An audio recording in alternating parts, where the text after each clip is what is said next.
So one of my followers set me the challenge to make 5 meals for £10 for the week, and of course I accepted because I love a good challenge. However, I wanted to make it that bit harder and get all of my ingredients in Waitrose. I know Waitrose is a pretty premium supermarket. People associate it with being posh, really expensive, and the whatnot. I actually want to debunk that myth because I feel that if you're smart with it, you can shop at Waitrose, get all the ingredients you need for the week, and for it to be reasonable and not too expensive. So in this video, I'm going to share all my tips and tricks on how I kept within budget and how I managed to make it taste good and keep under budget too. Because we don't want our meals to taste nasty. No, I'm not for that. I've been on a little bit of a health kick this year, so all the meals as well will be of course healthy and good for you. So let's see how I get on. So I'm heading out to Waitrose, making sure I've got everything naturally. Got a plan. I know what I'm gonna get. I just need to find what I want to get. In terms of the plan, I'm thinking pasta bake because that's easy. Throw in some sausages, of course. You need some meat, need some protein, and then maybe do a stuffed wrap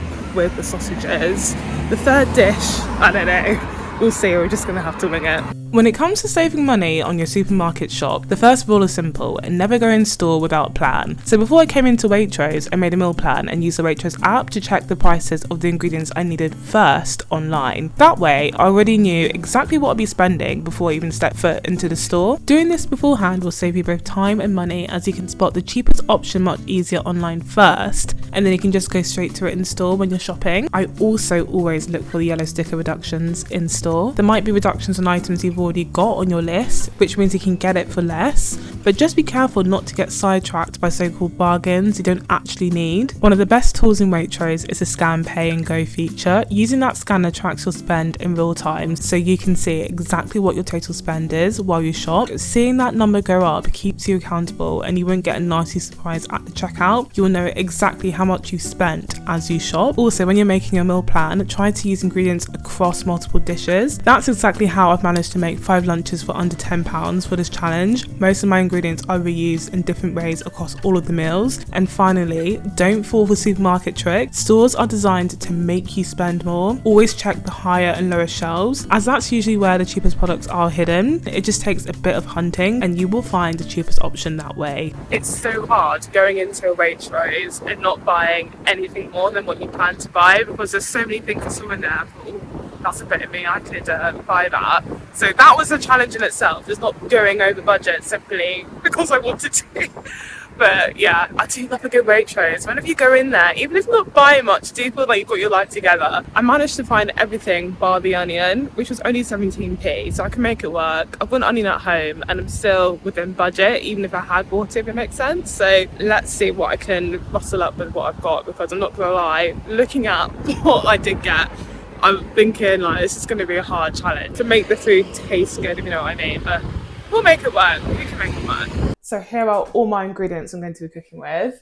The star of the show. I had to freeze these sausages, to be honest, because I'm actually filming this a few days later, and yeah, I didn't want them to go off. In a lot of cooking videos, you always see cooks cook from fresh. I find that's not really realistic, more practical. Freezing stuff helps you save money and stretch your ingredients for longer. So later on, I'm going to show you how to defrost sausages safely so you can use it in this recipe, because of course we can't all be cooking from fresh. That's just not realistic. This combination is magic. I love this combo. You can whip up naan bread, bagels, even scones with this combination. I'm gonna be making like a naan bread sort of wrap with the sausages later on. If you're time poor and looking to make something quick on a budget, having yogurt and self-raising flour in your kitchen are great arsenals to have. Love a good ricotta, it makes things nice, thick and creamy. I want to do a nice, warm, comforting tuna melt. Got some tuna, this gives it a little bit of flavour. And I've got the tiniest block of cheese. Grate over. You'll be surprised how far this can be stretched if you just grate it. And of course, our flavour boosters, onion, lemon and garlic. Now, let's just pretend this is the Waitrose value version. My pesky boyfriend, ate this a couple of days ago and I just couldn't be bothered to run to Waitrose.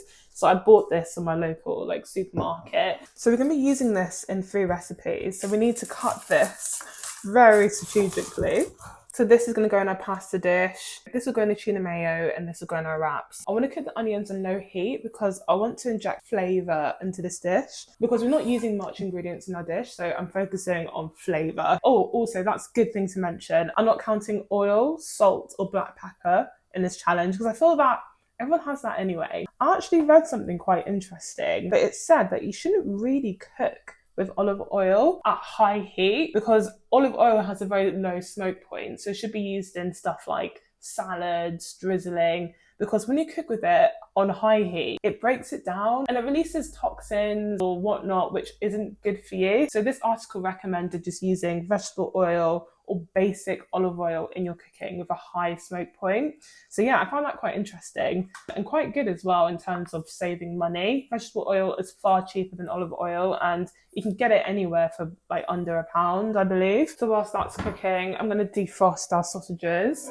So they've been out, I would say, for an hour, but they're not fully defrosted. Dump them in a bowl. And I'm going to defrost this in the microwave on the defrost setting. That's imperative. Do not defrost your sausages on the normal setting in your microwave. It heats it up too much. You want it to defrost low and slow. So I'm just going to pop these in the microwave, bring you with me. And you want to defrost it at 1 minute in intervals slowly and just keep checking on it. And you'll know when they're fully defrosted because they'll be soft, it wouldn't be hard, and it wouldn't have those icicles on top. I've grated in some garlic because I hate chopping.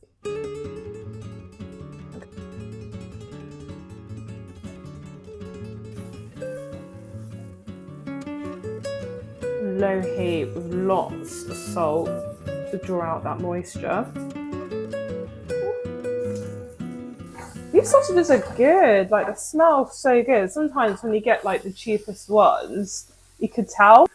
So, okay, it's too close. I don't know who I think I am. I'm like cooking in white.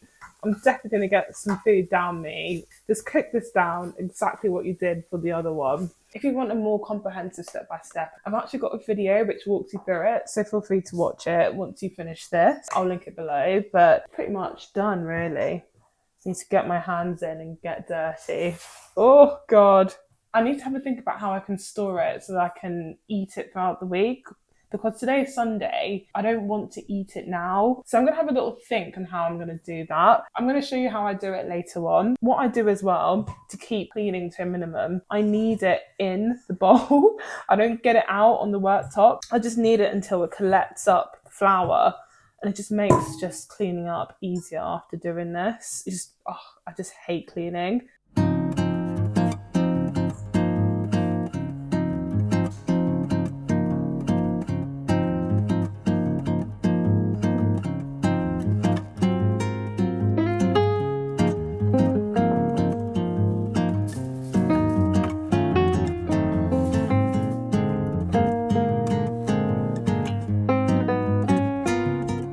As I can't use milk or egg as a wash on my bagels to make it brown, I use water instead. So I'm going to see whether it works. Let's just see, but I'm going to put them in the oven now. I think they'd be good in 20 minutes. Grated in my garlic for this. Maybe I overcooked this a little bit too much, but I think it should be fine. I plan on adding in a little bit of the ricotta and making it into a sort of paste in the flatbread. So yeah, it's all good. So using the same pan, because it's got all the lovely juices in there, you want to cook your flatbreads in it. So I've got them all here, ready to go.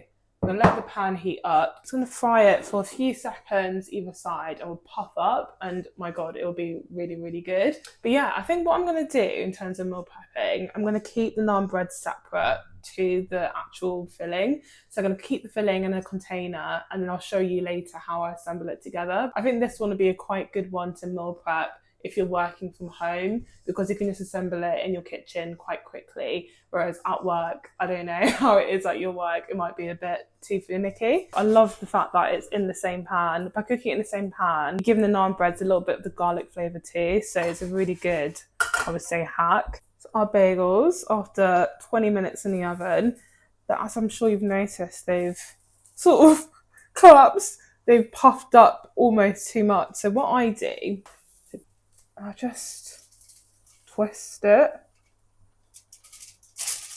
just to get the hole back. So I'm going to add in a passata and let it just simmer for a good couple of minutes. And as a little trick, I like to add a little bit of water just to get the last bit of it. Waste not. My mum taught me this trick.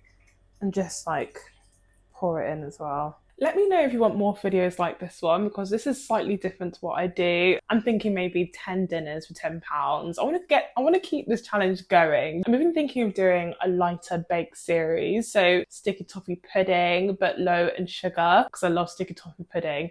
The show must go on. I'm nearly there. It's taken me, to be fair, just under an hour to make all of this. It's actually not too painful making this. Like the pasta is bubbling away. The trick to get as much flavour as possible is just to leave it to simmer. You want the sauce to turn almost orange and you know it's ready. I've covered it up because it was spitting everywhere, but do what you like. If you have some spices as well knocking around, I recommend adding in a little bit of chilli. That would be perfect with this. Maybe some onion granules and mixed herbs would be perfect. Those are just really good extras as a flavour boost if you've got them at home, but I'm sticking to my challenge, as I keep saying. Pasta is just so easy. Just get your kettle on, chuck in your pasta once boiled, a little bit of salt, and it's good to go. This sauce, it tastes so rich, and I just love it. Leaving it to simmer just makes the world of difference. Like I left it on here for half an hour on low, and it's just thickened up to this beautiful sauce. But I want to add in my last, I guess, secret weapon, the ricotta. I think with any form of cheese just makes a dish taste so good. And ricotta is actually quite high in protein. If you want to keep it healthier, I recommend using cottage cheese instead, but this was in budget, and how can you say no to ricotta? So good. Get that in there. Add in as much as you like to taste, but remember, we want to use this for our tuna mayo as well. So don't use all of it. I just had a little taste. It tasted so good. So I'm going to add in the pasta now. To be fair, I've not really used a lot of pasta in this. I've already used half the pack. So you can use it in any other dish that you plan to make. So it's going to fold everything in. I am definitely more of a sauce person. I love more sauce than pasta, but put in as much or as little as you like. This looks so good. I'm going to quickly rustle up the tuna mayo. I love tinned fish for this reason. If you want to save money, look to frozen food and tinned things. I could do a whole video on this, truly. I feel like tinned fish and just frozen food in general is so overlooked. If you want to save money, just go straight to the frozen aisle, honestly. I made butternut squash, carrot and sweet potato soup, and all the ingredients I used were frozen, and it still tastes amazing. So it was pretty cheap.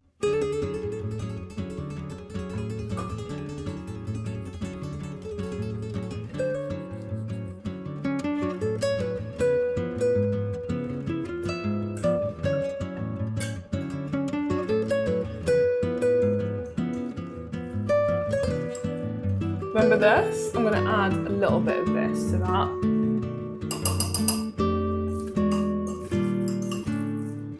So this is the end result, the tuna mayo, my bagels, and then I'm going to do a flatbread with sausages, with my sausage and ricotta sort of mix, and then my pasta.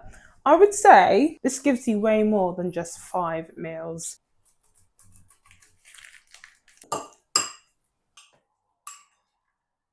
I just use this. I put them into little freezer-friendly bags, and I do freeze them, to be honest.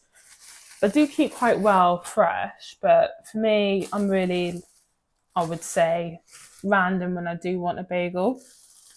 So if I want one, this is one serving, put to one side, and I'll just freeze them and I grab them whenever I want it. And later I'll show you how, I guess, I defrost the bagels, which do not take long at all. They literally take 2 minutes to defrost, and I just ladle on my tuna melt. And then last but not least are our flatbreads. I'm actually quite hungry, so I'm going to eat them now. Put it into my air fryer.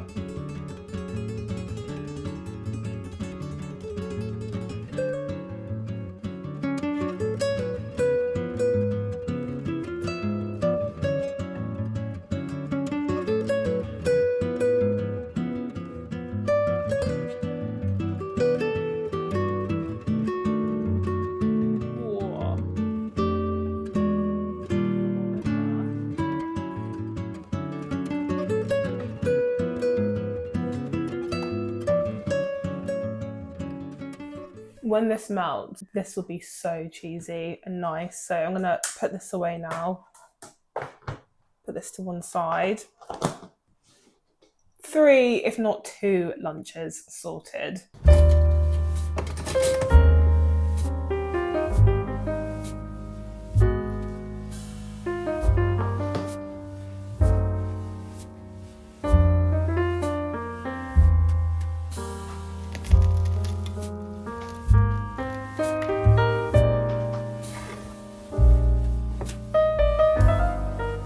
To go for one more bagel. I was hungry today. I essentially got 2 meals out of the one recipe, which is perfect. I've still got a little bit left for one more.